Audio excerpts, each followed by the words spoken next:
കഥാമൃതം തപ്തജീവനം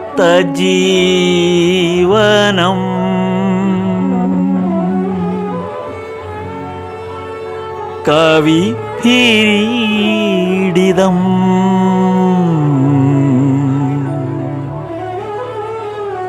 കൽമഷാപഹം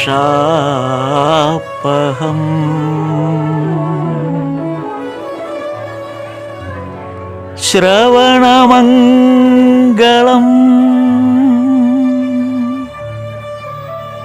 ശ്രീമദാത്തദം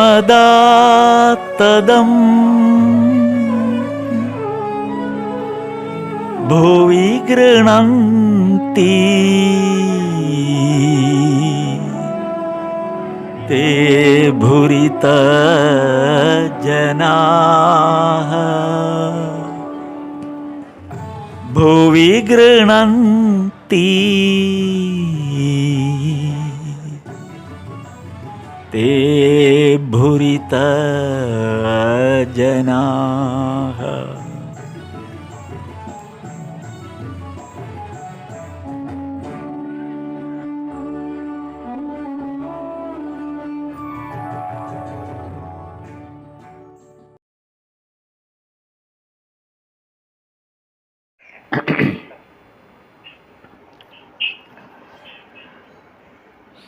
താപകായ ച ധർമ്മസ്യ സർവധർമ്മസ്വരൂപിണേ അവതാരവരിഷ്ഠായ രാമകൃഷ്ണായ തേ നമഃ.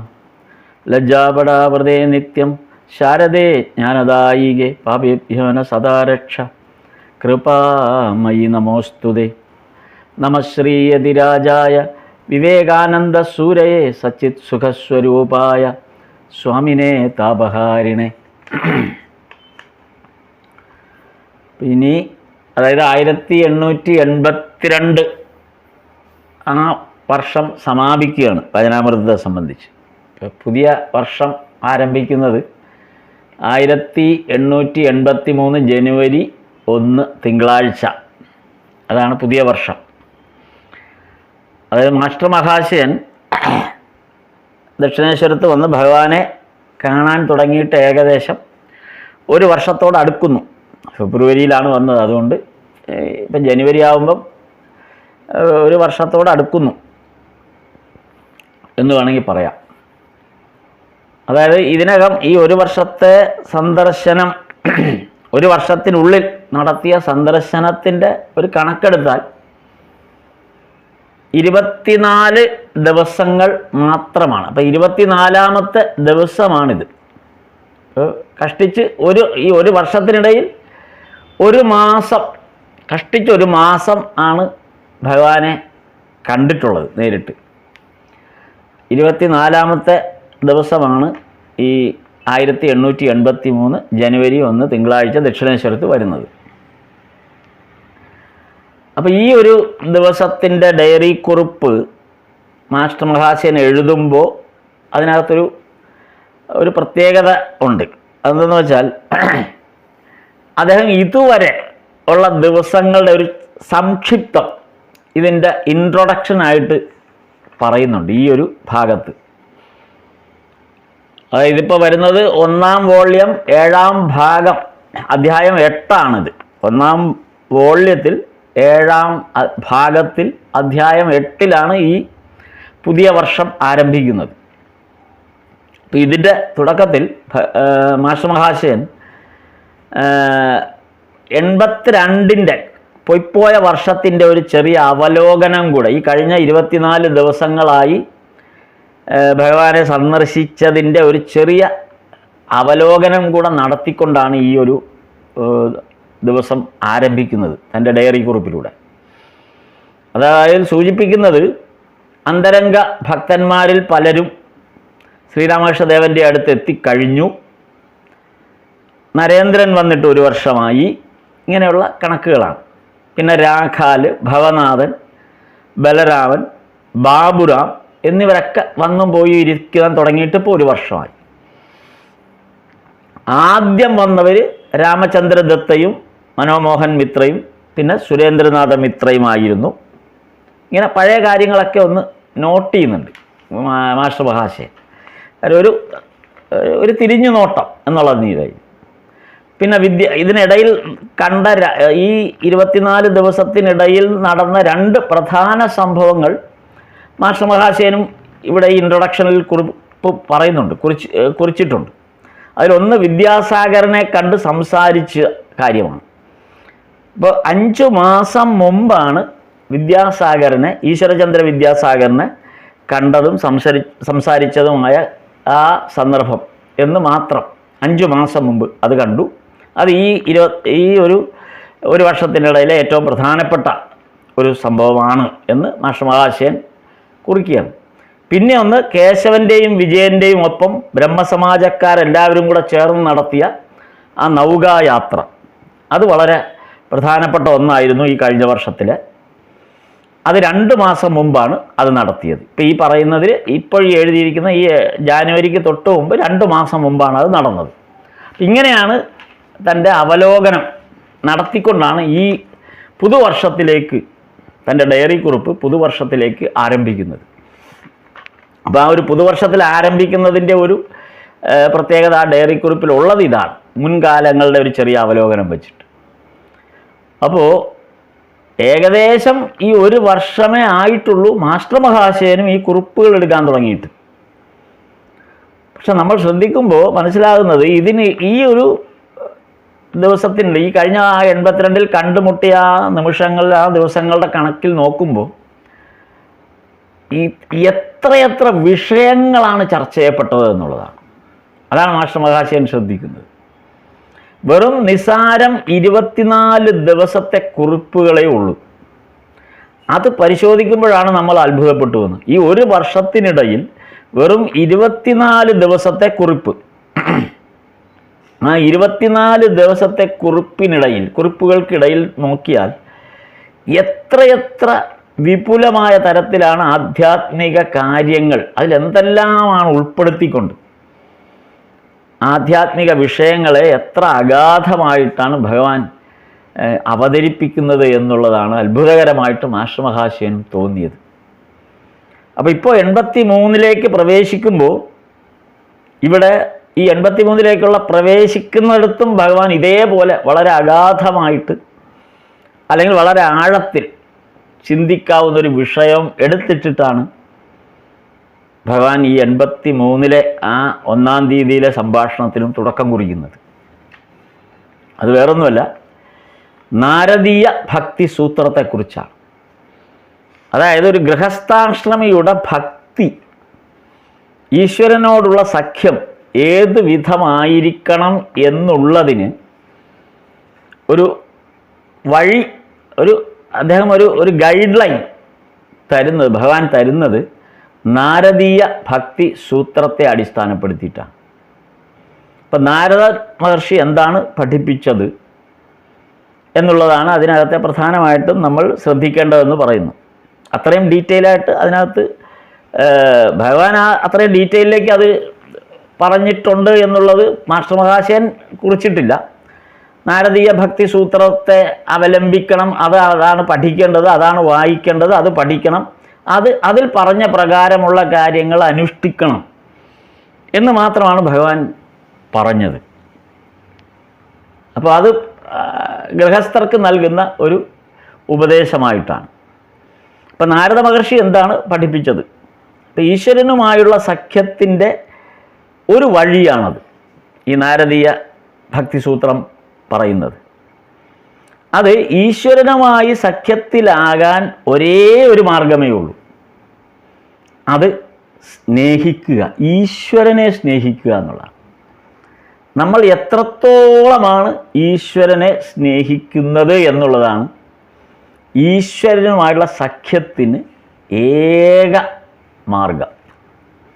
നാരദീയ ഭക്തി സൂത്രത്തിൽ 84 സൂത്രങ്ങളെയാണ് പല ഘടകങ്ങളായിട്ട് വിഭജിച്ചിരിക്കുന്നത്. 84 എണ്ണമാണ്. അതിൽ ചിലത് സൂചിപ്പിച്ചാൽ അത് ഓരോ ഘടനകൾക്കും ഒന്നിൻ്റെ കൂടെ ഒരു 10ഓ 20ഓ സൂത്രങ്ങൾ ഉൾപ്പെടുത്തുന്നതാണ്. അങ്ങനെയാണ് ഈ 84. അതിൽ ആദ്യത്തെ വിഭാഗത്തിൽ പെടുന്നത് നാരദീയ ഭക്തിസൂത്രം ആദ്യത്തെ വിഭാഗത്തിൽ വിവരിക്കുന്നത് ഭക്തിയുടെ ഘടനകളെക്കുറിച്ചാണ്. ഭക്തിയുടെ വിവിധ ഘടനകളെക്കുറിച്ചാണ് ആദ്യം പരാമർശിക്കുന്നത്. അതിനകത്ത് കുറേ 10-20 ശ്ലോകങ്ങൾ വരുന്നുണ്ട്. അത് അടുത്തത് ഭക്തിയുടെ ശ്രേഷ്ഠതയെക്കുറിച്ചാണ് വിവരിക്കുന്നത്. അപ്പോൾ ആദ്യം ഭക്തിയുടെ ഘടന, രണ്ടാമത് ഭക്തിയുടെ ശ്രേഷ്ഠത, പിന്നെ മൂന്നാമത് ഭക്തിയുടെ ലക്ഷണങ്ങളാണ്. അതാണ് മൂന്നാമത്, ഭക്തിയുടെ ലക്ഷണങ്ങൾ. അപ്പോൾ ഇതിൻ്റെ ഓരോ കാര്യങ്ങൾ പിന്നീട് പരാമർശിക്കുന്നുണ്ട്. അപ്പോൾ നാലാമത് വരുന്നതാണ് യഥാർത്ഥ ഭക്തൻ എന്നത് ഈശ്വരന് തുല്യനാണ്. അതാണ് നാലാമത്തെ ഭാഗത്ത് വരുന്നത്. ഈശ്വരനും ഭക്തനും തമ്മിൽ, ഭഗവാനും ഭക്തനും തമ്മിൽ യാതൊരു വ്യത്യാസവുമില്ല, രണ്ടും ഒന്നാണ്. ആ ഒരു അവസ്ഥയെ പ്രകീർത്തിക്കുന്നതാണ് നാരദീയ ഭക്തിസൂത്രത്തിൻ്റെ അവസാനത്തെ ഭാഗത്തിൽ വരുന്നത്. അപ്പോൾ ഇതാണ് നാരദീയ ഭക്തിസൂത്രത്തെ ഭഗവാൻ ഉപദേശിക്കുന്നതിനുണ്ടായ ഒരു കാരണം. അപ്പോൾ യഥാർത്ഥ ഭക്തന് എങ്ങനെയാണ് എങ്ങനെയാണ് യഥാർത്ഥ ഭക്തൻ്റെ അവസ്ഥ, ഈശ്വരനോടുള്ള ഭക്തിയുടെ യഥാർത്ഥ അവസ്ഥ എന്ത് എന്നുള്ളത് ഇതിൽ പറയുന്നുണ്ട്. അത് ലാഭനഷ്ടം നോക്കിയിട്ടല്ല. ഈശ്വരനോടുള്ള സഖ്യം എന്ന് പറയുന്നത് ലാഭനഷ്ടം നോക്കിയിട്ടല്ല. നമ്മൾ പലപ്പോഴും ഭക്തിയുടെ മാർഗത്തിൽ കണ്ടുവരുമ്പോൾ നമ്മൾ ഈശ്വരനോട് പല കാര്യങ്ങളും ആവശ്യപ്പെടുകയാണ് ചെയ്യുന്നത്.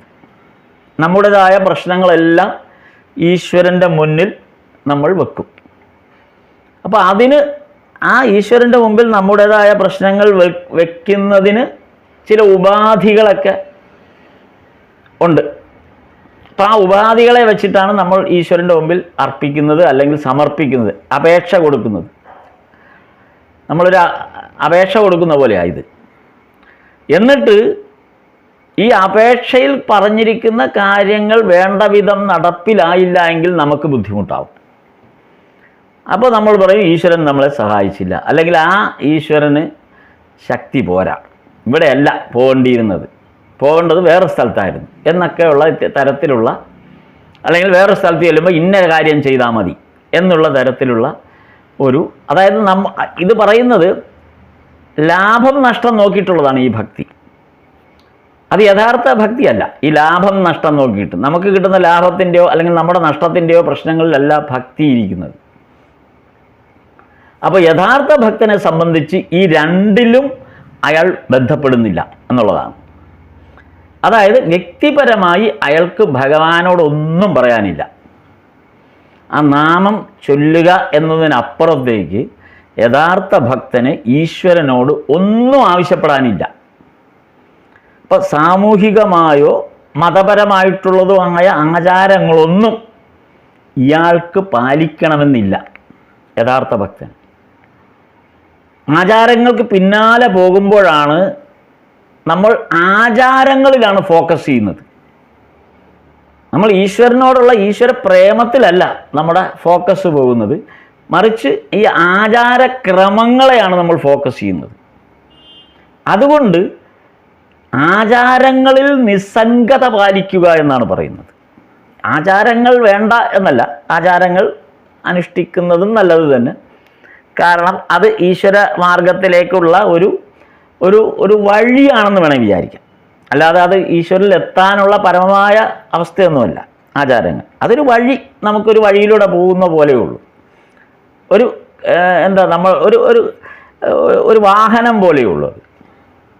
അപ്പം അത്രയേ വരുന്നുള്ളൂ അതിനകത്ത്. അതുകൊണ്ട് അത് അവിടെ നമ്മുടെ ഡെസ്റ്റിനേഷൻ പോയിന്റിൽ എത്തിച്ചേരണമെന്ന് നിർബന്ധമൊന്നുമില്ല.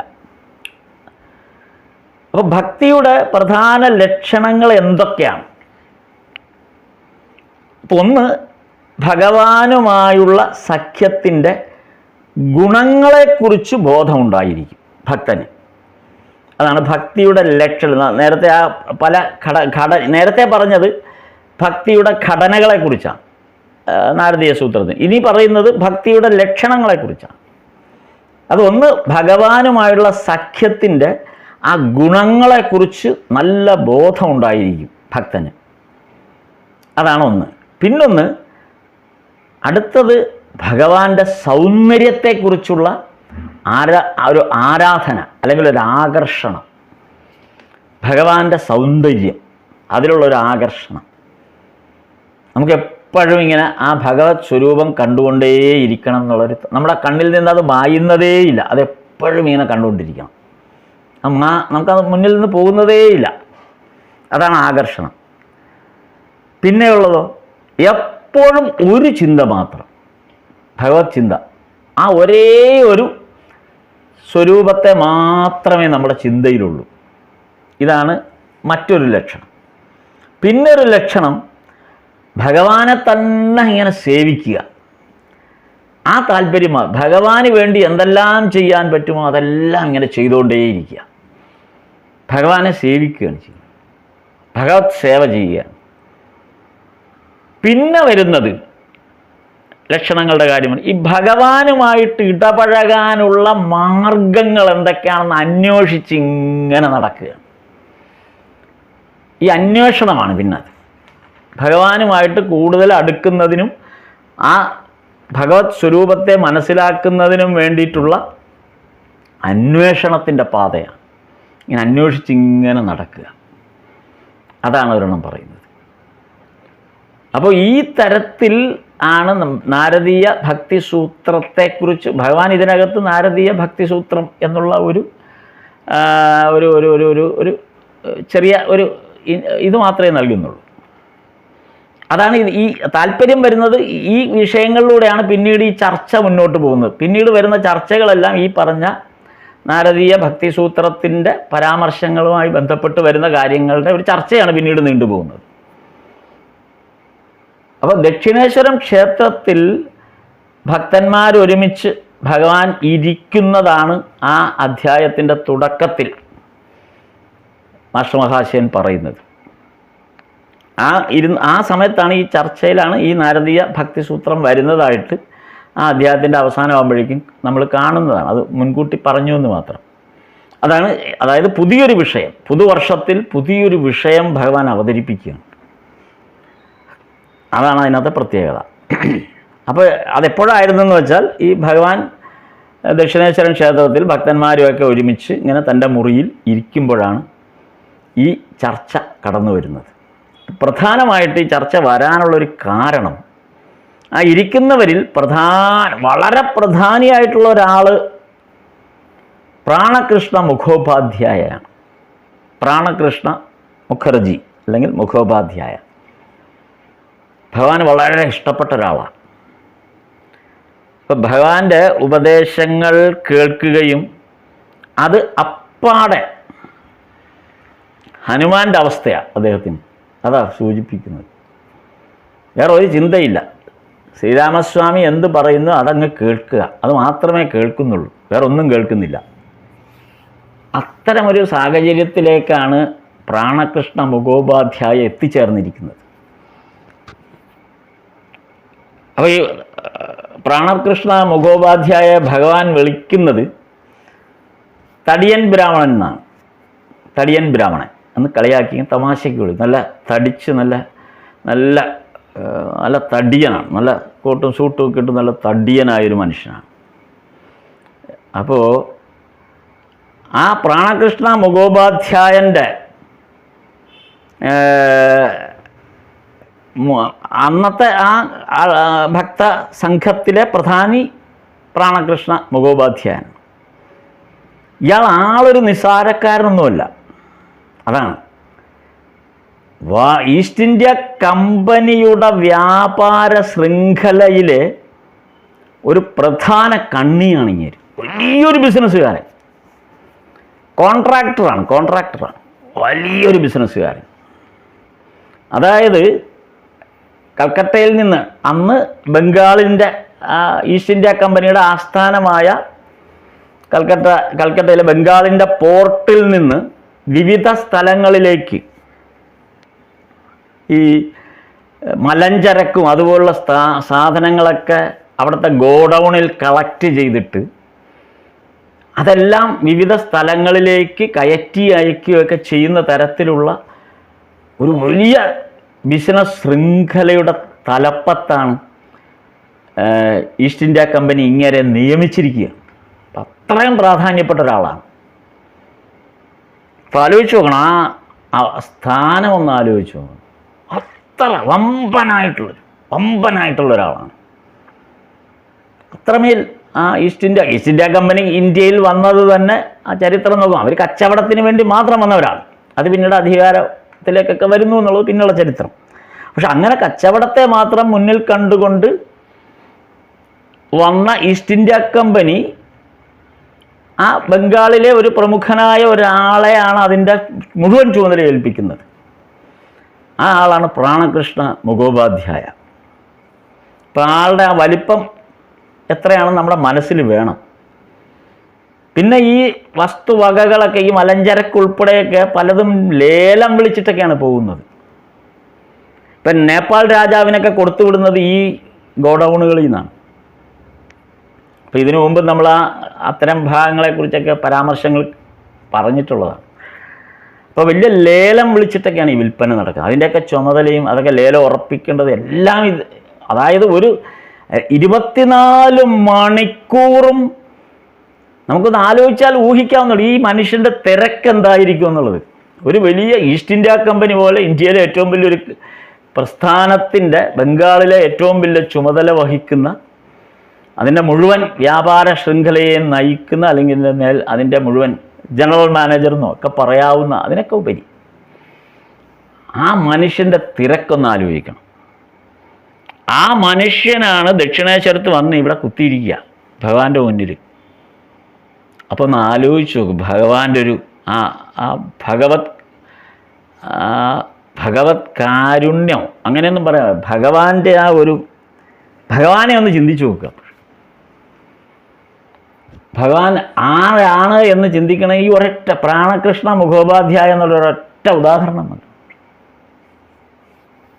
അത്രമേൽ ഭഗവത് പ്രഭാവമാണ് നമ്മൾ ഈ പ്രാണകൃഷ്ണ മുഖോപാധ്യായൻ്റെ പ്രസൻസിലൂടെ നമുക്ക് മനസ്സിലാകുന്നത്. എന്നിട്ട് അപ്പോൾ ഈ പ്രാണകൃഷ്ണ മുഖോപാധ്യായൻ അദ്ദേഹത്തിന് ഒരു പ്രശ്നമുണ്ട്. അദ്ദേഹം വന്നിരിക്കുന്നതിൻ്റെ പ്രധാനമായ ഒരു വലിയ പ്രശ്നവുമായിട്ടാണ് ഇന്ന് അവിടെ വന്നിരിക്കുന്നത്. അതിൻ്റെ കാരണം എന്താണെന്ന് വെച്ചാൽ അദ്ദേഹത്തിന് ഇത് മടുത്തു. ആലോചിച്ചു, ഈ ഒരു പരിപാടി, ഈ വ്യാപാര ശൃംഖലയൊക്കെ നോക്കി നടത്തി 24 മണിക്കൂറും ഇതിൻ്റെ പിന്നാലെ നടക്കാൻ അദ്ദേഹം മടുത്തു. ആ കാര്യം എങ്ങനെയെങ്കിലും ഇതൊന്ന് ഉപേക്ഷിച്ചാൽ മതി, എങ്ങനെയെങ്കിലും ഇതൊന്ന് കളയണം. ഇത് ആലോചനയുമായിട്ടാണ് അദ്ദേഹം ഇരിക്കുന്നത്. അപ്പോൾ അതിന് അദ്ദേഹം ഭഗവാനോട് പറയുന്നുണ്ട് ഈ കാര്യം, എനിക്കിത് വയ്യ, എനിക്ക് ഈ ജോലി വേണ്ട, കാരണം എനിക്കിത് എത്രയും വേഗം ഇതൊക്കെ ഉപേക്ഷിക്കണം. എന്നിട്ട് ഭഗവത് സേവയ്ക്കായിട്ട് ഇനിയുള്ള എൻ്റെ എല്ലാ കാര്യങ്ങളും ഞാൻ ഭഗവത് സേവയ്ക്ക് വേണ്ടി, ഭഗവാന് വേണ്ടി, ശ്രീരാമകൃഷ്ണദേവന് വേണ്ടി എനിക്കിനി എല്ലാം ഇനി ഭഗവാന് വേണ്ടിയിട്ടാണ്, അതിനുവേണ്ടി വന്നിരിക്കുക. അതാണ് എൻ്റെ ഒരു പ്ലാൻ എന്ന് പറഞ്ഞ് ഭഗവാനെ പറഞ്ഞ് ബോധ്യപ്പെടുത്താനായിട്ട് വന്നിരിക്കുകയാണ്. അപ്പോൾ അതിന് പറഞ്ഞത്, ഞാൻ ഏതായാലും പെട്ടെന്ന് ഇങ്ങനെയുള്ള ആളുകൾക്ക് പെട്ടെന്നൊരു ദിവസം മാറാൻ പറ്റില്ല, അതുകൊണ്ട് വേറൊരാൾക്ക് ഒരു സഹായിയെ കൊണ്ടുവന്നിട്ട് അയാൾക്ക് ട്രെയിനിങ് കൊടുക്കുന്നുണ്ട് ഇപ്പം. കാര്യം ഈ കാര്യങ്ങളെല്ലാം സ്മൂത്തായിട്ട് പോകാനായിട്ട് അതിന് വേറെ കുഴപ്പങ്ങളൊന്നും ഉണ്ടാകും, കാര്യം ഏറ്റെടുത്ത ചുമതല ആയതുകൊണ്ട് അപ്പോൾ സ്മൂത്തായിട്ട് പോകണം എന്നുള്ള ആഗ്രഹമുള്ളതുകൊണ്ട് അദ്ദേഹം വേറൊരാൾക്ക് ട്രെയിനിങ് കൊടുക്കാനായിട്ട് കൊണ്ടുവന്നിട്ടുണ്ട്. അപ്പം അതും പറഞ്ഞു, ഞാൻ വേറൊരാൾക്ക് ട്രെയിനിങ് കൊടുക്കുകയാണ്. അപ്പോൾ ആ ആളെ ഞാൻ കുറേ കൂടെ ട്രെയിൻ ചെയ്തെടുക്കുന്നതോടൊപ്പം തന്നെ ഏതാണ്ട് ഒരു വർഷം കൊണ്ട് ഞാൻ ഈ ജോലിയിൽ, ഇപ്പോൾ ഞാൻ ഏർപ്പെട്ടിരിക്കുന്ന ജോലിയിൽ നിന്നെല്ലാം ഞാൻ റിലീവ് ചെയ്യാനായിട്ട് തീരുമാനിക്കുകയാണ് എന്ന് ഭഗവാനോട് പറയാനും കൂടി ആയിട്ടാണ് വന്ന് പറയുകയും ചെയ്യുന്നുണ്ട്. ഭഗവാനോട് പറഞ്ഞു, ഭഗവാന്റെ അഭിപ്രായം കൂടെ അറിയാനായിട്ട്. അപ്പോൾ ഇത് കേട്ടിട്ട് ശ്രീരാമകൃഷ്ണദേവൻ പറഞ്ഞ മറുപടി, ഇങ്ങനെ പലരും മനസ്സിൽ വിചാരിച്ചുകൊണ്ട് ഇറങ്ങി തിരിച്ചിട്ടുണ്ട്, പക്ഷെ അവരാരും വിജയിക്കുന്നില്ല. പലപ്പോഴും അവരുടെ ആ ഇൻറ്റൻഷനിലേക്ക് അവരെത്തുന്നില്ല. അങ്ങനെ സംഭവിച്ചിട്ടുണ്ടെന്ന് പറയും. കാര്യം ഭഗവാൻ നിരുത്സാഹപ്പെടുത്തുകയാണ് ചെയ്തത്. പക്ഷെ നേരിട്ട് പറഞ്ഞില്ല. പക്ഷെ അങ്ങനെ പലരും ഇത്തരം ഒരു ആവേശത്തിൻ്റെ പുറത്ത് ഇതെല്ലാം ഉപേക്ഷിച്ചെടുത്ത് ചാടി വന്നിട്ട് അവസാനം അത് ഉദ്ദേശിക്കുന്ന ഒരു ഫലപ്രാപ്തിയിലേക്ക് എത്താതെ പോയിട്ടുള്ള ആളുകളുമുണ്ട്. അങ്ങനെയുള്ള ആളുകളുണ്ട് എന്നേ പറഞ്ഞോളൂ. ഇപ്പം നിങ്ങൾക്കത് നിങ്ങളിതൊക്കെ ഉപേക്ഷിച്ചതുകൊണ്ട് നിങ്ങൾക്കത് സംഭവിക്കണമെന്ന് നിർബന്ധമൊന്നുമില്ല. പക്ഷേ ഇങ്ങനെയുള്ള ആളുകളും ഉണ്ട് എന്ന് ഭഗവാൻ ഒരു മുന്നറിയിപ്പ് നൽകി. നമുക്കൊരു ഗൃഹസ്ഥാശ്രമിയോടുള്ള ഭഗവാന്റെ ആ ഒരു കരുതൽ എത്രമാത്രം വലുതാണ്. കാരണം ഇങ്ങനെ ഈ ആൾ എന്ന് പറയുന്നത്, ഈ ആൾ എല്ലാം ഉപേക്ഷിച്ച് ഭഗവാനോടൊപ്പം ഇരിക്കുക എന്ന് പറഞ്ഞാൽ പിന്നെ വേറെ ഒന്നും നോക്കേണ്ട കാര്യമില്ല. എല്ലാ ചുമതല ഏറ്റെടുത്ത് നടത്താൻ തയ്യാറും അതിനുള്ള ശേഷിയുള്ള ഒരാളായിട്ടാണ് വന്നിരിക്കുന്നത്. ആ ആളോടാണ് ഭഗവാൻ പറഞ്ഞത്. ഇങ്ങനെ പലരുമൊക്കെ ഇത് പോയിട്ട് ആരും രക്ഷപ്പെട്ടിട്ടൊന്നുമില്ല. അങ്ങനെ പലരും കാലിടറി പോയിട്ടുണ്ട്. അതുകൊണ്ട് അതൊക്കെ സൂക്ഷിക്കണം. എടുത്തൊരു തീരുമാനം അങ്ങനെ ആകരുത് എന്ന് ഭഗവാൻ ഒരു മുന്നറിയിപ്പ് കൊടുത്തുകൊണ്ടാണ് അയാളെ പ്രാണകൃഷ്ണനെ ആ മുന്നറിയിപ്പോടു കൂടി ഒരു സൂചന കൊടുത്തു എന്ന് മാത്രം. ഈ പ്രാണകൃഷ്ണൻ്റെ വീടിരിക്കുന്ന സ്ഥലത്തേക്കാണ് പിന്നീട് ഭഗവാൻ തൻ്റെ അവസാന സമയത്ത് ചികിത്സയ്ക്കായിട്ടൊക്കെ ശ്യാംപുക്കൂറിലെ ആ വീടെടുക്കുന്നതൊക്കെ ഈ പ്രാണകൃഷ്ണൻ്റെയൊക്കെ മുൻകൈയെടുത്താണ് അവിടെ ഒരു വീടൊക്കെ തരപ്പെടുത്തുന്നതൊക്കെ അങ്ങനെയാണ്. ശ്യാംപുക്കൂറിൽ ഈ പ്രാണകൃഷ്ണൻ്റെ വീട് ശ്യാംപുക്കൂറിലാണ്. 40 റാംധൻ മിത്ര ലൈൻ എന്നാണ് ആ വീടിരിക്കുന്ന സ്ഥലത്തിൻ്റെ, ഇയാളുടെ പ്രാണകൃഷ്ണൻ്റെ വീടിരിക്കുന്ന സ്ഥലത്തിൻ്റെ ആ അഡ്രസ്സ് 40 റാംധൻ മിത്ര ലൈൻ എന്നാണ്. അപ്പം രാവിലെ ഈ പ്രാണകൃഷ്ണൻ്റെ ഒരു രീതിയുണ്ട്. എല്ലാ ദിവസവും രാവിലെ ഗംഗയിൽ പോയി കുളിക്കുള്ളൂ. ഗംഗയിൽ പോയി മുങ്ങി കുളിക്കും. ഈ കുളിക്കുന്നതിനിടയിൽ കുളിയെല്ലാം കഴിഞ്ഞ് ശുദ്ധി വരുത്തിയിട്ട് ഇദ്ദേഹം എന്ത് ചെയ്യും, ഒരു ബോട്ടെടുത്ത് നേരെ ദക്ഷിണേശ്വരത്തേക്ക് വലിക്കും. ഇതൊരു റൊട്ടീൻ അദ്ദേഹത്തിൻ്റെ ഒരു രീതിയാണ്.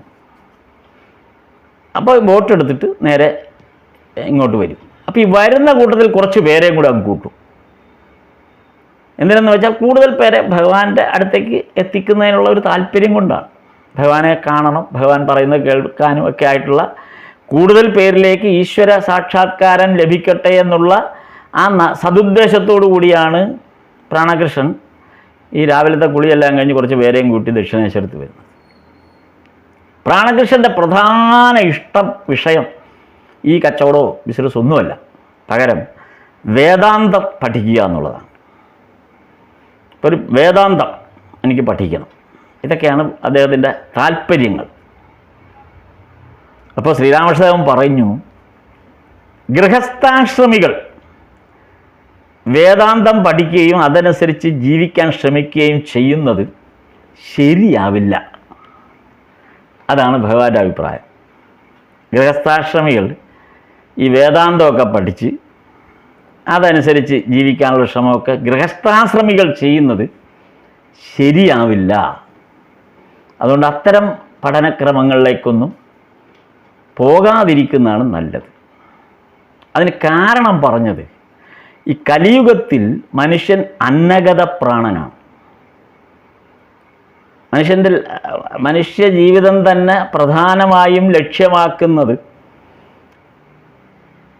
അല്ലെങ്കിൽ മനുഷ്യ ജീവിതം ഒരു മനുഷ്യൻ എന്ന് പറയുന്നത് അന്നഗത പ്രാണനായിട്ടാണ്. പ്രധാന ലക്ഷ്യം അതാണ് മനുഷ്യ ജീവിതത്തിൽ. ഒരുമാതിരി എല്ലാ മനുഷ്യരുടെയും, ഭൂരിപക്ഷം പേരുടെയും അതായിരിക്കും ഒരു പ്രധാന ഇൻറ്റൻഷൻ. അന്നഗത പ്രാണരാണ് എല്ലാവരും. അതുകൊണ്ടാണ് ഭഗവാൻ പറഞ്ഞത്, അങ്ങനെയുള്ള ഗൃഹസ്ഥാശ്രമികളായ ആളുകൾക്ക് പറ്റിയതാണ് നാരദീയ ഭക്തിസൂത്രം. അതുകൊണ്ടാണ് നേരത്തെ പറഞ്ഞ നാരദീയ ഭക്തിസൂത്രത്തിൻ്റെ കാര്യം സൂചിപ്പിക്കാനുള്ളൊരു കാരണം അതാണ്. അപ്പോൾ അത് അനുസരിച്ചാണ് ഈ നാരദീയ ഭക്തിസൂത്രം വായിച്ചാൽ മതി. അപ്പോൾ ഈ പ്രാണകൃഷ്ണനെ സംബന്ധിച്ച് അദ്ദേഹം ഈ വേദാന്തമൊക്കെ കഷ്ടപ്പെട്ട് പഠിക്കേണ്ട കാര്യമില്ല. പകരം നാരദീയ ഭക്തിസൂത്രം പഠിക്കുക, അല്ലെങ്കിൽ അത് വായിച്ച് മനസ്സിലാക്കുക, മനനം ചെയ്യുക. അതിൽ പറഞ്ഞിരിക്കുന്ന അതാണ് നമ്മൾ നേരത്തെ കണ്ട ആ ഘടനകളെല്ലാം. ഭഗവാനോട് എങ്ങനെ സൗഹൃദം സ്ഥാപിക്കാം, അല്ലെങ്കിൽ അത്തരം വലിയ പാണ്ഡിത്യത്തിൻ്റെ ലെവലിലല്ല അത് കണക്കിലാക്കേണ്ടതെന്ന് നാരദീയ ഭക്തിസൂത്രത്തെ അടിസ്ഥാനപ്പെടുത്തി ഭഗവാൻ വിവരിച്ചു കൊടുക്കുകയാണ്. അപ്പോൾ വളരെ ഉന്നതനായ ഈ വ്യക്തിയുടെ കുടുംബകാര്യങ്ങളിൽ പോലും ശ്രീരാമകൃഷ്ണദേവൻ്റെ ഉപദേശം തേടുക എന്നുള്ളതാണ് ഇദ്ദേഹത്തിൻ്റെ ഒരു പ്രധാന കാര്യം. വളരെ ഉന്നതനായ ഒരു വ്യക്തി. അപ്പോൾ അതിൽ വളരെ പ്രധാനപ്പെട്ട ഒരു കാര്യം, ഇദ്ദേഹത്തിന് ഭഗവാനുമായിട്ടുള്ള ആ സഖ്യം ഉണ്ടാകുമ്പോൾ വ്യക്തിയായി, അതായത് അതാണ് ഇവിടെ പ്രത്യേകിച്ച് എടുത്തു പറയുന്നത്. എന്തൊക്കെ വേദാന്തത്തെക്കുറിച്ച് പഠിക്കുക അല്ലെങ്കിൽ ആ തരം കാര്യങ്ങളിലൊക്കെ ഗൃഹസ്ഥാശ്രമികൾ ശ്രദ്ധിക്കുമ്പോൾ അവർക്കത് അത്രയും ഫലപ്രദമാകില്ല എന്ന് ഭഗവാൻ പറയാനൊരു കാരണം ഈ പ്രാണകൃഷ്ണൻ്റെ കാര്യം കൂടെ പ്രാണകൃഷ്ണനെ ഒന്ന് ഓർമ്മിപ്പിച്ചെടുത്തുകൊണ്ടാണ്. കാരണം പ്രാണകൃഷ്ണന് കുട്ടികളില്ലായിരുന്നു. അദ്ദേഹം കുട്ടികളില്ലാത്തതിൻ്റെ ഒരു ദുഃഖം അനുഭവിക്കുന്ന ഒരാളായിരുന്നു. അങ്ങനെയാണ് ഇദ്ദേഹം രണ്ടാമതൊരു വിവാഹം കൂടെ കഴിക്കുന്നത്. അപ്പോൾ പുത്രലാഭമായിരുന്നു അദ്ദേഹത്തിൻ്റെ ഒരു ആഗ്രഹം. ഇതാണ് ഗൃഹസ്ഥാശ്രമിയുടെ അവസ്ഥ. ഇപ്പം ഭഗവാൻ അതുകൊണ്ടാണ് നേരത്തെ പറഞ്ഞത്, നിങ്ങൾ ഈ വേദാന്തവും ഉപനിഷത്തും അതും ഇതൊക്കെ അഗാധമായി പഠിച്ച് സമയം കളയേണ്ട കാര്യങ്ങൾ. കാര്യം ഇത്തരം പ്രശ്നങ്ങളാണ് നിങ്ങളെ ഏറ്റവും കൂടുതൽ വിഷമിപ്പിക്കുന്നത്. അല്ലെങ്കിൽ നിങ്ങളുടെ ജീവിതത്തിൽ നിങ്ങളുടെ ഇൻറ്റൻഷൻ എന്ന് പറയുമ്പോൾ ഇത്തരം കാര്യങ്ങളൊക്കെയാണ് പെട്ടെന്ന് കയറി വരുന്നത്. അപ്പോൾ ഒരു കല്യാണം കഴിക്കുന്നു, ഒരു ഭാര്യയുണ്ട്, പക്ഷെ കുട്ടികളില്ല. അപ്പോൾ പിന്നെ കുട്ടികളുണ്ടാവാൻ എന്ത് ചെയ്യണം? വീണ്ടും വിവാഹം കഴിക്കും. അപ്പോൾ ഇതാണ് ഗൃഹസ്ഥാശ്രമിയുടെ അവസ്ഥ. അപ്പോൾ അതിലൊരു കുട്ടി ഉണ്ടാകും. അപ്പം ഭഗവാൻ ആ കാര്യത്തിൽ ഭഗവാൻ പ്രാണകൃഷ്ണനെ ഉപദേശിച്ചിട്ടുണ്ട്. കാര്യം ആ രണ്ടാമത്തെ വിവാഹത്തെ സംബന്ധിച്ചും അങ്ങനെ ഒരു പുത്രലാഭം ഉണ്ടാകുന്നതിനെക്കുറിച്ചൊക്കെ ഭഗവാൻ പ്രാണകൃഷ്ണ മുഖർജിയെ സപ്പോർട്ട് ചെയ്തിട്ടുണ്ട്. അപ്പോൾ ഭഗവാൻ ഇത്തരം കാര്യങ്ങൾ സപ്പോർട്ട് ചെയ്ത് പറയുന്നു എന്നുള്ളതും, അല്ലെങ്കിൽ പ്രാണകൃഷ്ണൻ്റെ കാര്യത്തിൽ ഇത്തരം കാര്യങ്ങളിൽ ഭഗവാൻ ഉപദേശം നൽകിയതൊക്കെ പിന്നീട് ഭഗവാന്റെ കഥകൾ പറയുന്ന സന്ദർഭത്തിൽ, അതായത് ഈ ലാട്ടു മഹാരാജ് അത്ഭുതാനന്ദ സ്വാമികളാണ് ഭഗവാന്റെ പല കാര്യങ്ങളെയും കൃത്യമായി മനസ്സിലാക്കിയിട്ടുള്ള ഒരാളാണ്. കാര്യം ഭഗവാനോടൊപ്പം അക്ഷരാർത്ഥത്തിൽ ഭഗവാന്റെ പിന്നാലെ നിഴലായിട്ട് നിൽക്കുന്ന ഒരാളല്ലേ. അപ്പം ഭഗവാന്റെ ഓരോ പ്രവൃത്തിയെയും അതിൻ്റെ ആ അവസ്ഥയെ അതുപോലെ മനസ്സിലാക്കുന്ന ഒരാളായിരുന്നു. കാര്യം അവിടെ വിമർശന ബുദ്ധിയൊന്നുമില്ല. ലാട്ടു മഹാരാജിനെ സംബന്ധിച്ച് അങ്ങനെ വിമർശന ബുദ്ധിയുള്ള ആളൊന്നുമല്ല. ഭഗവാൻ എന്ത് പറയുന്നു അത് തന്നെ. അത് നമ്മൾ ഇതിനു മുമ്പും പല സന്ദർഭത്തിൽ ലാട്ടു മഹാരാജിൻ്റെ അനുഭവങ്ങളെക്കുറിച്ച് പറഞ്ഞിട്ടുണ്ട്. അപ്പോൾ ഈ കൽക്കട്ടയിലേക്ക് ഭഗവാൻ ഇടയ്ക്കിടയ്ക്ക് പോകുമ്പോൾ ലാട്ടു മഹാരാജും കൂടെ പോകും. മിക്കവാറും ലാട്ടു മഹാരാജും കൂടെ കാണും. അപ്പോൾ ഓരോ വീടുകളിൽ സത്സംഗത്തിനൊക്കെ പോകുമ്പോൾ ലാട്ടു മഹാരാജും കൂടെ കാണും. അപ്പം അതിൻ്റെ ഒരു പ്രധാന കാരണം, ഈ ലാട്ടു മഹാരാജിനെ കൂടെ കൂട്ടുന്നതിൻ്റെ ഒരു പ്രധാന കാരണം, ഭക്തന്മാരുടെ വീട്ടിൽ പോയി കഴിഞ്ഞാൽ ഭഗവാന് വേണ്ടതെല്ലാം യഥാസമയം ഒരുക്കി കൊടുക്കുന്നതിൻ്റെ ഒരു ചുമതല ലാട്ടു ഏറ്റെടുക്കും. കാര്യം ഇപ്പോൾ ഒരു വീട്ടിൽ ചെല്ലുമ്പോൾ അവിടെ ഉള്ളവർക്ക് പൂർണ്ണമായും ഭഗവാന്റെ ആ ശീലങ്ങളെ പൂർണ്ണമായും മനസ്സിലാക്കണമെന്നില്ല. ഇപ്പം വെള്ളം കുടിക്കണമെന്ന് തോന്നുന്നു, അല്ലെങ്കിൽ ഏതെങ്കിലും ഓരോരോ കാര്യങ്ങൾ, ഭഗവാന്റെ ഓരോരോ ചലനങ്ങളും ആ ഭഗവാന് ഓരോ സന്ദർഭങ്ങളിൽ ഓരോ സെക്കൻഡിലും എന്ത് അസിസ്റ്റൻസാണ് കൊടുക്കേണ്ടതെന്നുള്ളത് അത് മനസ്സിലാക്കാൻ കഴിയുന്ന ഏക വ്യക്തി ലാട്ടു മഹാരാജാണ്. അതുകൊണ്ട് ഈ കൂടെ കൽക്കട്ടയിൽ പോകുമ്പോൾ ലാട്ടു മഹാരാജിന് മുഴുവൻ തിരക്കാണ്. ആ വീടുകളിൽ സത്സംഗത്തിന് പോകുമ്പോൾ ലാട്ടു മഹാരാജിന് ഇരിക്കാൻ സമയമില്ലെന്നാണ് പറയുന്നത്. ഇങ്ങനെ ഓടി നടക്കുക. കാര്യം ഭഗവാന് വേണ്ട ആവശ്യമുള്ള കാര്യങ്ങൾ ഗൃഹസ്ഥനെ അല്ലെങ്കിൽ ഗൃഹനാഥനെ അല്ലെങ്കിൽ അവിടുത്തെ വീട്ടുകാരെ മുഴുവൻ അറിയിക്കണം, അവരിൽ നിന്ന് അത് അറേഞ്ച് ചെയ്യണം. അങ്ങനെ ഭഗവാന്റെ കാര്യങ്ങളെല്ലാം ഒരു സെക്രട്ടറിയുടെ നിലയിൽ നിന്നുകൊണ്ട് ഇങ്ങനെ നോക്കിക്കൊണ്ടിരിക്കുകയാണ്. ഒന്നിനും ഒരു പ്രശ്നം ഉണ്ടാകാതിരിക്കുക. അപ്പോൾ ഈ ഓരോ കാര്യങ്ങളും ഇങ്ങനെ ഓടിക്കൊണ്ടിരിക്കുന്ന, അങ്ങനെ ഒട്ടും റെസ്റ്റ് ഇല്ലാത്ത ഒരാളാണ്. ഒരിക്കലും ലാട്ടു മഹാരാജിന് ഇത്തരം സത്സംഗങ്ങളിൽ പോയിട്ട് ആ സത്സംഗത്തിൻ്റെ ഗുണം ലാട്ടു മഹാരാജിന് മനസ്സിലാക്കാനുള്ള സാഹചര്യം ഉണ്ടായിട്ടില്ല. അപ്പോൾ അത് കേൾക്കണമെന്നുണ്ടൊക്കെ ആഗ്രഹമുണ്ടെങ്കിലും അതിന് സാധ്യമല്ല. കാരണം ഈ തിരക്കിനിടയിലാണ്, ഈ അറേഞ്ച്മെൻറ്റ്സിൻ്റെ തിരക്കിലായിരിക്കുന്നു. ഇത് ലാട്ടു മഹാരാജ് പിന്നീട് ഭക്തന്മാരോടുമായിട്ട് സംസാരിക്കും പറഞ്ഞ് ബോധ്യപ്പെടുത്തിയ കാര്യങ്ങളാണ്. ഇത് പറയാൻ കാരണം, ഇങ്ങനെ വീടുകളിൽ പോകുമ്പോൾ ആകെ എനിക്ക് ആശ്വാസം ഈ പ്രാണകൃഷ്ണൻ മുഖോപാധ്യായയുടെ വീട്ടിൽ പോകുമ്പോൾ മാത്രമാണ് എനിക്കൊരു ആശ്വാസമുള്ളത്. കാരണം ഭഗവാന് എന്താവശ്യമുണ്ടോ ആ ഓരോ കാര്യങ്ങളും കൃത്യമായി നോക്കി വെച്ച് അതുപോലെ ചെയ്യുന്ന ആളാണ് പ്രാണകൃഷ്ണൻ. കാര്യം അത്രയും ഡെഡിക്കേറ്റഡാണ്. ഇപ്പം ലാട്ടു മഹാരാജിൻ്റെ ആവശ്യമേ ഇല്ല. അതുകൊണ്ട് ലാട്ടു മഹാരാജ് പറയുന്നത് ഇത് അത്ഭുതാനന്ദ സ്വാമികളായതിനു ശേഷം പിന്നീട് ഭക്തന്മാരോട് പറഞ്ഞിട്ടുള്ള സ്മൃതികഥയിൽ ഈ ഭാഗം പറയുന്നുണ്ട്. പ്രാണകൃഷ്ണനെ കുറിച്ച് തന്നെ ഒരു അധ്യായമുണ്ട് സ്മൃതികഥയിൽ, അതിനകത്ത് ഇത് പറയുന്നുണ്ട്. അപ്പം ഈ പ്രാണകൃഷ്ണൻ്റെ വീട്ടിൽ വരുമ്പോൾ മാത്രമാണ് ലാട്ടു മഹാരാജിന് സമാധാനമായിട്ട് സന്തോഷത്തോടെ ഈ സത്സംഗത്തിൽ പങ്കെടുക്കാൻ പറ്റുന്നത്. കാരണം പ്രാണകൃഷ്ണൻ അതെല്ലാം ഓരോ ചെറിയ ചെറിയ കാര്യങ്ങൾ വരെ കൃത്യമായി ചെയ്തിരിക്കും. അത് ഈ പ്രാണകൃഷ്ണനെക്കുറിച്ച് ഉള്ള ആ പ്രാണകൃഷ്ണൻ്റെ പ്രത്യേകതകളെക്കുറിച്ച് ബോധ്യപ്പെടുത്തുന്നതിന് വേണ്ടിയിട്ടാണ് ലാട്ടു മഹാരാജ് ഇത് പിന്നീട് പറഞ്ഞിട്ടുള്ളത്. അപ്പോൾ അങ്ങനെ ഒരു സന്ദർശന വേളയിലാണ്, അപ്പോൾ ഈ പ്രാണകൃഷ്ണൻ്റെ വീട്ടിൽ വരുന്ന സന്ദർശനങ്ങൾക്കിടയിലാണ് ലാട്ടു മഹാരാജ് പല ഭഗവാന്റെ പല അന്തരംഗ ശിഷ്യന്മാരുൾപ്പെടെയുള്ളവരെ ലാട്ടു മഹാരാജ് പരിചയപ്പെടാൻ പറ്റിയിട്ടുള്ളത്, അവരോട് അടുക്കാനും പരിചയപ്പെടാനും ഒക്കെ പറ്റിയിട്ടുള്ളത്. അത് ലാട്ടു മഹാരാജ് പറയുന്ന ബാബുറാമിനെ, അങ്ങനെ ഈ പ്രാണകൃഷ്ണൻ്റെ വീട്ടിൽ വെച്ചാണ് ബാബുറാമിനെ പരിചയപ്പെട്ടത്. പിന്നീട് പ്രേമാനന്ദ സ്വാമികൾ എന്നറിയപ്പെട്ട ബാബുറാമിനെ പരിചയപ്പെട്ടത് ഈ പ്രാണകൃഷ്ണനെ വീട്ടിൽ വെച്ചാണ് ലാട്ടു മഹാരാജ് പരിചയപ്പെടുന്നത്. അപ്പോൾ ഇതിനെക്കുറിച്ച് സ്മൃതികഥയിൽ ഇത് വ്യക്തമായിട്ട് പറഞ്ഞു. ഞാൻ ആ ഭാഗം ഒന്ന് എടുത്തു നോക്കാം. നമ്മുടെ ലാട്ടു മഹാരാജ് ഈ സൂചിപ്പിക്കുന്ന ആ ഭാഗം, അതായത് പ്രേമാനന്ദ സ്വാമികളെ ബാബുറാമിനെ കണ്ട ഭാഗം സ്മൃതികഥയിൽ നല്ല രസമായിട്ട് പറഞ്ഞിട്ടുണ്ട്. പ്രാണകൃഷ്ണൻ്റെ വീട്ടിൽ വെച്ചാണ്, അപ്പോൾ അവിടെ വെച്ചാണ് ബാബുരാമനെ കണ്ട. അപ്പോൾ അവിടെ വെച്ചാണ് എനിക്കൊരു അവസരം കിട്ടിയത് ബാബുരാമുമായിട്ട് സംസാരിക്കാൻ എന്നാണ് ലാട്ടു മഹാരാജ് പറഞ്ഞത്. എന്നിട്ട് അതിനകത്ത് രേഖപ്പെടുത്തിയിരിക്കുന്ന സ്മൃതികഥ, മലയാളത്തിൽ അത് എഴുതിയിരിക്കുന്ന സ്മൃതികഥയിൽ പറയുന്ന അത് അതുപോലെ ഞാൻ പറയുകയാണ്. എന്നിട്ട് എന്ത് കൊച്ചനായിരുന്നു അയാൾ, വളരെ കൊച്ചുകുട്ടിയായിരുന്നു എന്നാണ്.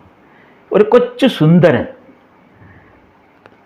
അതായത് കുടഞ്ഞ് ശരിപ്പെടുത്തി തേച്ചു മിനുക്കിയെടുത്ത പോലുള്ള ആ ശരീരഘടനയെക്കുറിച്ച് അങ്ങനെ തേച്ചു മിനുക്കിയെടുത്ത പോലുള്ളൊരു കൊച്ചു സുന്ദരൻ.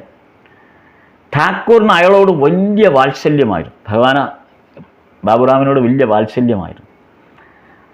അപ്പോൾ ബാബുവിൻ്റെ അമ്മ സ്വന്തം കൈകൊണ്ട് മകനെ ഠാക്കൂറിൻ്റെ കാൽക്കൽ കാഴ്ചയായി സമർപ്പിക്കുകയാണ് ഉണ്ടായതത്രേ. ബാബുറാമിൻ്റെ അമ്മ നമ്മൾക്കതറിയാം.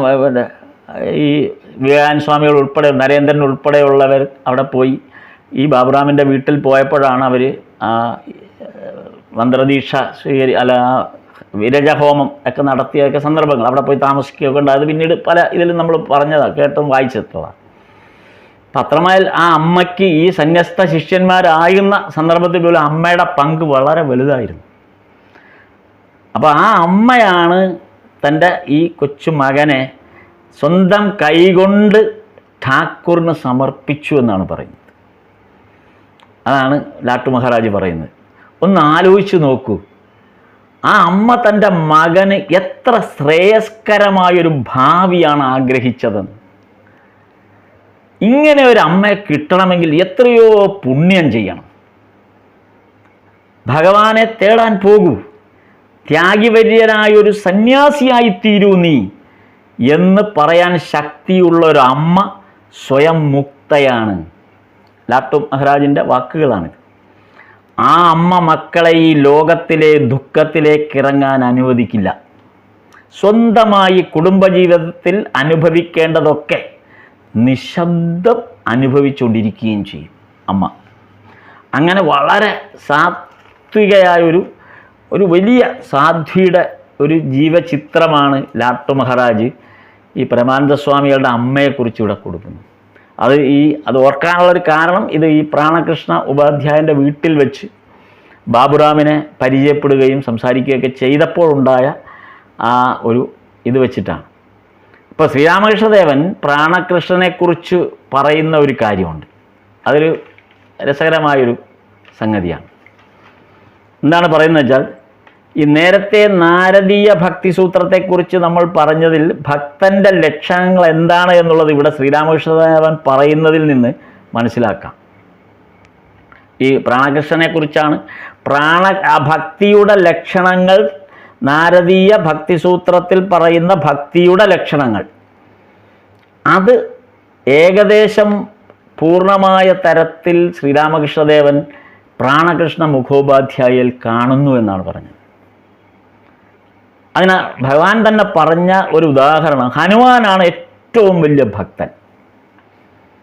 ഭക്തൻ്റെ ലക്ഷണമാണ് പറയുന്നത്. ഭക്തൻ്റെ ലക്ഷണം എങ്ങനെ ആയിരിക്കണമെന്ന് ഭഗവാൻ പറഞ്ഞതിൽ വെച്ചിട്ടാണ്. അപ്പോൾ അതിന് ഭഗവാൻ പറഞ്ഞ ഒരു ഉദാഹരണമായിട്ട് പറഞ്ഞ ഭക്ത ശിരോമണിയാണ് ഹനുമാൻ. ഹനുമാനാണല്ലോ ഏറ്റവും വലിയ ഭക്തൻ. അപ്പോൾ ഹനുമാനാണ് ഏറ്റവും വലിയ ഭക്തൻ. എന്നിട്ട് ഹനുമാന് സംഭവിച്ചത് എന്താണ്? ഏറ്റവും വലിയ ഭക്തനായ ഹനുമാന് സംഭവിച്ചത് എന്താണ്? ലങ്കയിൽ സീതാദേവിയെ കാണാൻ ആദ്യം പോയ പോക്കിൽ പിന്നെ എന്തൊക്കെയാണ് അവിടെ കാട്ടിക്കൂട്ടിയത്? ക്രോധത്തിന് വശംവദനായി ലങ്ക ചുട്ടരിച്ചു. ക്രോധമടക്കാൻ ഹനുമാന് കഴിഞ്ഞില്ല. ഇപ്പോൾ ജിതേന്ദ്രിയനായ ഭക്തനാണ് ഹനുമാൻ എന്നാണ് പറയുന്നത്. ജിതേന്ദ്രിയനായ, ഇന്ദ്രിയങ്ങളെ ജയിച്ചിട്ടുള്ള. അപ്പം അങ്ങനെ ഒരാൾക്ക് എങ്ങനെയാണ് ഈ കോപമുണ്ടാകുന്നത്, ക്രോധമുണ്ടാകുന്നത്? ഇപ്പം ജിതേന്ദ്രിയനായ ഭക്തനാണ് ഹനുമാൻ. അങ്ങനെ ഒരു ഭക്തന് ക്രോധം വന്നാലുള്ള അവസ്ഥ എന്തായിരിക്കും? ഒരു ലങ്കാരാജ്യം തന്നെ കത്തിച്ചാമ്പലായിപ്പോവും. അതാണ് ഭക്തൻ്റെ ശക്തി കൂടിയാണത്. സ്വന്തം സ്വാമിയിലുള്ള ആ ഉറച്ച ഭക്തിയുടെ പ്രതിഫലനമാണ് അവിടെ കാണുന്നത്. ഒരു രാജ്യം തന്നെ കത്തിപ്പോവും. പക്ഷെ ആ ക്രോധം ഒരു ഭക്തന് ഭൂഷണമല്ല. അതാണ് ഭഗവാൻ പറഞ്ഞത്. അത് ശരിയല്ല. അങ്ങനെ ഒരു ക്രോധാവസ്ഥയിലേക്ക് ജിതേന്ദ്രിയനായൊരു ഭക്തൻ മാറാൻ പാടില്ല. അതടക്കണം. അതാണ് ഒരു ഭക്തനാണെങ്കിൽ അത് അടക്കണമെന്നാണ് പറയുന്നത്.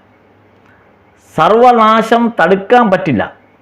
കാരണം ഇങ്ങനെയൊക്കെ സംഭവിച്ചു. ഭക്തിയുടെ ശക്തി കൊണ്ട്, ചിലപ്പോൾ ഭക്തിയുടെ ശക്തി നേടിയിട്ടുള്ള ഒരു ഭക്തനെ സംബന്ധിച്ച് ആ ഭക്തൻ്റെ ആ അടക്കാൻ പറ്റാത്ത എന്തെങ്കിലും ഒരു കാര്യം ആ ഭക്തനിൽ നിന്നുണ്ടായാൽ അതിനെ തടുക്കാൻ ഈശ്വരന് പോലും പറ്റില്ല.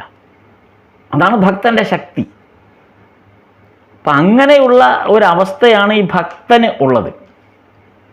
അപ്പം ആ തരത്തിൽ വെച്ചിട്ട് ഈ കാമക്രോധങ്ങൾ എന്ന് പറയുന്നത് തെമ്മാടികളെന്നാണ് പറയുന്നത്. കാമക്രോധങ്ങൾ തെമ്മാടികളാണ്.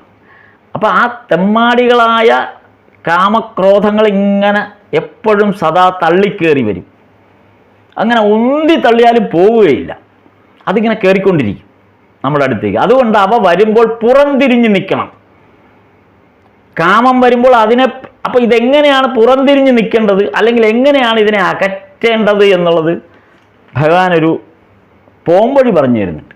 ഇപ്പം ഏതായാലും ഭക്തനായാലും എങ്ങനെ വന്നാലും ചിലപ്പോൾ ഇത്തരം വിചാരങ്ങൾക്ക് അടിമപ്പെടാൻ സാധ്യത വളരെ കൂടുതലാണ്. കാര്യം മനുഷ്യരാണ് നമ്മളെല്ലാം. അങ്ങനെയുള്ള നമ്മൾക്ക് ക്രോധവും കാമവും ക്രോധവും എല്ലാം കടന്നു വരാൻ ഈ മുഴുവൻ അവസ്ഥയിലേക്കും ഒരു ഭക്തൻ, മാനുഷിക അവസ്ഥയിലുള്ള ഒരു ഭക്തൻ കടന്നു പോകുന്നു എന്നുള്ളതിന് അത് ചിലപ്പോൾ സാധ്യമാണ്. അത് തടയാൻ സാധ്യമല്ലാതെ വരും, കടന്നു വരും. അതിപ്പോൾ ഹനുമാന് പോലും സാധിച്ചു, ഇങ്ങനെ സംഭവിച്ചു. അതുകൊണ്ടാണ് ഹനുമാൻ്റെ ഉദാഹരണം പറഞ്ഞത്. ഹനുമാന് പോലും അത് അടക്കാൻ പറ്റിയില്ല. അപ്പോൾ ഇങ്ങനെ അടക്കാൻ പറ്റാത്ത കാമത്തെയും ക്രോധത്തെയും എന്താണ് ചെയ്യേണ്ടത്? ഇങ്ങനെ വന്നാൽ എന്ത് ചെയ്യണം? അതിനെ പിടിച്ച് നേരെ ഈശ്വരൻ്റെ മുന്നിലേക്ക് അങ്ങ് ഇട്ട് കൊടുക്കണം. ഇപ്പം കാമമാണ് ഉണ്ടാകുന്നത്, ഉടനെ അതിനെ പിടിച്ച് ഈശ്വരൻ്റെ മുമ്പിൽ കൊടുക്കണം. എന്നിട്ട് ഈശ്വരനെ അങ്ങ് കാമിക്കണം. ഇതാണ് പറയുന്നത്. അപ്പോൾ ഈശ്വരനെ കാമിച്ചു. അപ്പം ക്രോധം എന്ന് പറയുമ്പോൾ അത് ഈശ്വരനെ നേരെ തിരിച്ചേക്കുക. അങ്ങനെ വരുമ്പോൾ ഇതൊരു അപകടകരമായ അവസ്ഥയിലേക്കല്ല പോകുന്നത്. ഇത്തരം ഹനുമാന് തടക്കാൻ കഴിഞ്ഞില്ല. പക്ഷേ പ്രാണകൃഷ്ണന് ഇത്തരം കാമക്രോധ ലോഭാദികളെ അതിജീവിക്കാൻ കെൽപ്പുള്ളവനാണ്.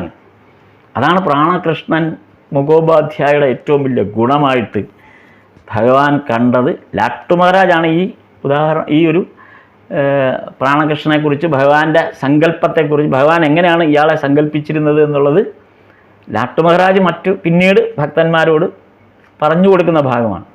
അപ്പോൾ അത് ഈ പ്രാണകൃഷ്ണ മുഖോപാധ്യായ എന്ന് പറയുന്ന ആ ഭക്തൻ്റെ അവസ്ഥയെ സൂചിപ്പിക്കുന്നൊരു കഥയാണത്. ഭഗവാൻ ദക്ഷിണേശ്വരത്ത് വെച്ച് പലപ്പോഴും പ്രാണകൃഷ്ണനെ ഇങ്ങനെ സ്തുതിച്ചുകൊണ്ട് സംസാരിക്കുന്നത് കേട്ടിട്ടുണ്ടെന്നാണ് ലാട്ടു മഹാരാജ് പറയുന്നത്. എപ്പോഴും അതെ, ഭഗവാൻ ഇങ്ങനെ പ്രാണകൃഷ്ണൻ എന്ന് പറഞ്ഞാൽ അങ്ങ് പ്രാണകൃഷ്ണനെക്കുറിച്ച് സ്തുതിച്ചുകൊണ്ടേയിരിക്കും. അപ്പോൾ ഈ പ്രാണകൃഷ്ണൻ്റെ ഒരു പ്രത്യേകത എന്ന് വെച്ചാൽ അയാൾ ഉത്സവം നടത്തുന്ന ആളാണ്. എപ്പോൾ നോക്കിയാലും ഭഗവാന് വേണ്ടിയിട്ട്, ഭഗവത് പ്രീതിക്ക് വേണ്ടിയിട്ട് ശ്രീരാമകൃഷ്ണദേവനെ വീട്ടിൽ കൊണ്ടുവരാനും ശ്രീരാമകൃഷ്ണദേവനെ വീട്ടിൽ നിർത്താനും താമസിപ്പിക്കാനും ശ്രീരാമകൃഷ്ണദേവനോടൊപ്പം കഴിയാനും വേണ്ടിയിട്ട് ഉത്സവങ്ങൾക്കൊരവസരം നോക്കി നടക്കുന്ന ആളാണ്. എപ്പോൾ നോക്കിയാലും എന്തെങ്കിലും അവസരം ഉണ്ടാക്കി എപ്പോഴും ഉത്സവം നടത്തി ശ്രീരാമകൃഷ്ണദേവനെ അവിടെ വിളിച്ചുകൊണ്ട് പോകും. എപ്പോൾ നോക്കിയാലും ഭഗവാന്റെ അടുത്തിരിക്കണം. അപ്പോൾ ഇങ്ങനെ ഈ എപ്പോൾ നോക്കിയാലും ഒരാൾ ശ്രീരാമകൃഷ്ണദേവന് വേണ്ടിയിട്ട് ഈ ഉത്സവം നടത്തുന്നു, കൊണ്ടുപോകുന്നു. പ്രാണകൃഷ്ണൻ്റെ കാര്യത്തിൽ ഭഗവാൻ വളരെ എപ്പോഴും എല്ലാവരോടും പ്രാണകൃഷ്ണനെ പ്രകീർത്തിച്ച് പറയുന്നു. അപ്പം ഇങ്ങനെയൊക്കെ സംഭവിക്കുമ്പോൾ ഉണ്ടാകുന്ന ഒരു അപകടം എന്തെന്ന് വെച്ചാൽ, അത് ലാട്ടു മഹാരാജാണ് ഇതെല്ലാം ഇതിനെക്കുറിച്ചൊക്കെ വിശകലനം ചെയ്ത് പറയുന്നത്. അത് പിന്നീട് അദ്വൈതാനന്ദ സ്വാമികളായിരുന്നപ്പോൾ ഭക്തന്മാരോട് പറയുന്നതാണ്. പക്ഷെ ഇങ്ങനെ അത് ഈ ഭക്തന്മാരുടെ ലക്ഷണങ്ങളിലേക്ക് നമ്മുടെ ശ്രദ്ധ പോകുന്നതിന് വേണ്ടിയിട്ടാണ്.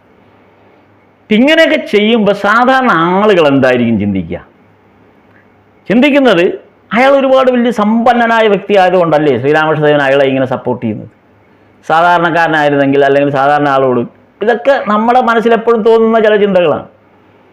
അതിസമ്പന്നന്മാരാകുമ്പോൾ ഈശ്വരന് അവരോടായിരിക്കും, അല്ലെങ്കിൽ ഈശ്വര കാര്യങ്ങൾക്ക് അവർക്കായിരിക്കും മുൻഗണന എപ്പോഴും കിട്ടുക എന്നൊക്കെയുള്ള നമ്മുടെ ചില അധമ തോന്നലുകൾ, അധമ ചിന്താഗതികളൊക്കെ ഇങ്ങനെ വരും. അത് എല്ലാ മനുഷ്യർക്കും തോന്നുന്നതാണ്. എന്ന് പറഞ്ഞ പോലെ പ്രാണകൃഷ്ണൻ്റെ കാര്യത്തിൽ ഇത് തോന്നി അന്നത്തെ ആളുകൾക്ക്.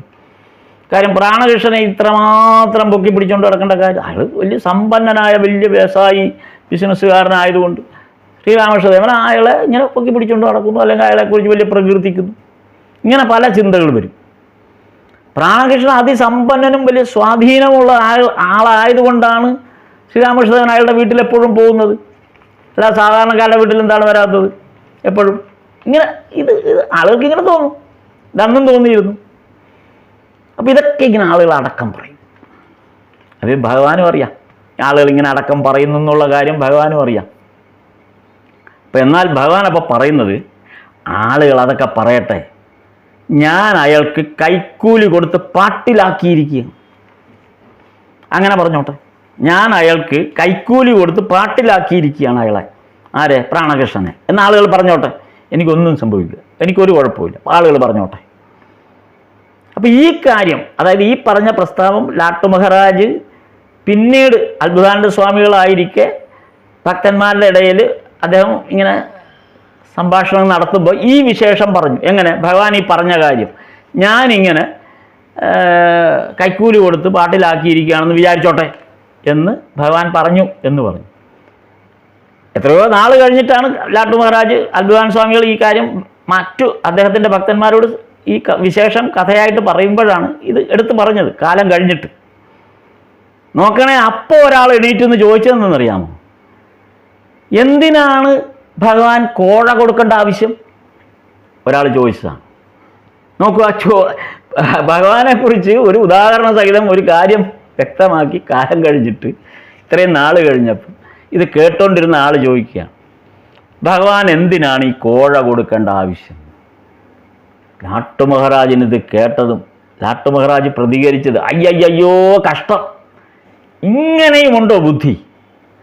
കൈക്കൂലി കൊടുത്തു എന്നാണോ താൻ മനസ്സിലാക്കി വെച്ചിരിക്കുന്നത്? ലാട്ടു മഹാരാജ് അയാളെ തിരുത്താൻ ശ്രമിക്കുന്നുണ്ട്. ഇവിടെ ഒരു കഥയായി പറഞ്ഞപ്പോലും ആളുകൾ വിശ്വസിച്ചത് മറ്റൊരു തരത്തിൽ. അപ്പോൾ അന്നത്തെ കാലത്ത് ആളുകൾ എന്താണ് വിചാരിച്ചിരിക്കുക? നോക്കൂ, എത്രയോ കാലം കഴിഞ്ഞ് ഭഗവാന്റെയൊക്കെ ദേഹത്യാഗവും കഴിഞ്ഞിട്ട് പിന്നീട് ഒരവസരത്തിൽ ലാട്ടു മഹാരാജ് അദ്വൈതാനന്ദ സ്വാമികൾ ഈ കഥ പറഞ്ഞപ്പോൾ പോലും ആളുകളുടെ ചിന്ത അത് തന്നെ. അപ്പോൾ അന്നത് നേരിട്ട് കണ്ടിരുന്ന ആളുകൾ എന്തായിരിക്കും ചിന്തിച്ചിരിക്കുക? ഇതാണ് ആ പ്രാണകൃഷ്ണന് ഭഗവാൻ നൽകിയ ആ സ്ഥാനത്തെക്കുറിച്ച് സൂചിപ്പിക്കുന്ന കുറേ കാര്യങ്ങളാണ് ഈ കഥകളിൽ വന്നത്. ഒരു ഭക്തനെ ഭഗവാൻ എങ്ങനെയാണ് ആ ഭക്തനെ കരുതുന്നത് എന്നുള്ളതിൻ്റെ ഒരു സൂചനകളാണ് ഈ കാണുന്നത്. ഇതെല്ലാം ഭക്തിമാർഗത്തിൽ എങ്ങനെയാണ് ഭഗവത് സേവയ്ക്കായി അല്ലെങ്കിൽ ഭഗവാനുമായിട്ടുള്ള സഖ്യം നമുക്ക് നിലനിർത്തേണ്ടത് എന്ന് നമ്മെ ബോധ്യപ്പെടുന്ന കുറേ കഥകളുടെ ഭാഗമാണിത്. അപ്പോൾ പ്രാണകൃഷ്ണനെ അങ്ങനെയാണ് ഭഗവാൻ കൂടെ നിർത്തിയിരിക്കുന്നതെന്ന് മനസ്സിലാക്കാം. ഇതാണ് നമ്മളിപ്പോൾ ഈ 1883 ജാനുവരി 1 ആയപ്പോൾ വന്ന ആ സന്ദർഭമാണ്. പ്രാണകൃഷ്ണനുമായിട്ടുള്ള ആ ബന്ധത്തിൻ്റെ അല്ലെങ്കിൽ പ്രാണകൃഷ്ണനുമായിട്ടുള്ള ആ സഖ്യത്തിൻ്റെ ആ ഒരു സത്സംഗത്തിൻ്റെ ഒരു കഥ പറഞ്ഞുകൊണ്ടാണ് പുതുവർഷം ആരംഭിക്കുന്നത്. ഇനിയും വിശേഷങ്ങൾ പ്രാണകൃഷ്ണൻ്റെ ഇനിയും മുന്നോട്ട് പോകുന്നുണ്ട്. അത് നമുക്ക് അടുത്ത ദിവസം ആ വിശേഷങ്ങളൂടെ നമുക്ക് കേൾക്കാം. ഇപ്പം സമയമായി. സ്ഥാപകായ ച ധർമ്മസ്യ സർവധർമ്മസ്വരൂപിണേ അവതാരവരിഷ്ഠായ രാമകൃഷ്ണായ തേ നമഃ. ഭഗവാനെ നമസ്തേ നമസ്തേ നമസ്തേ. അതെ അതെ അതെ അതെ അതെ അതെ അത് തന്നെ. അതാ മലയാളത്തിൽ ട്രാൻസ്ലേറ്റ് ചെയ്യപ്പെട്ടത്. അതിനകത്ത് പ്രാണകൃഷ്ണൻ എന്നുള്ള അധ്യായം തന്നെ ഉണ്ടല്ലോ. അതെ, നല്ല പുസ്തകം, നല്ലൊരു